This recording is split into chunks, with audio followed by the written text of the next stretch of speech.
kung patipiran na nga labanan, ilalaban ko to sa inyo. I got you ulit.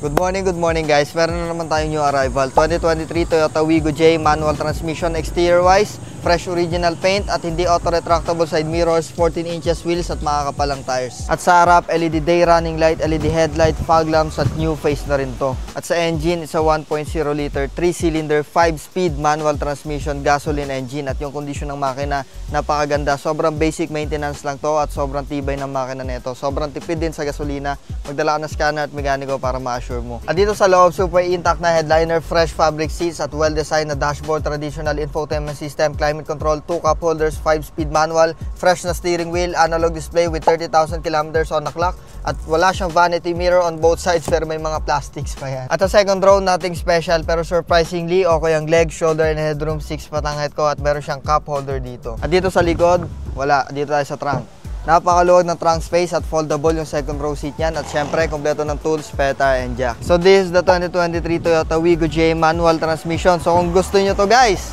for only 435,000 pesos lang. Open to for cash, trade-in and financing. So tawag ka na bago ka maunahan dito. Sobrang tipid nito at sobrang tibay. Sobrang dali lang i-drive, sobrang liit kasi. Thank you guys. Peace out.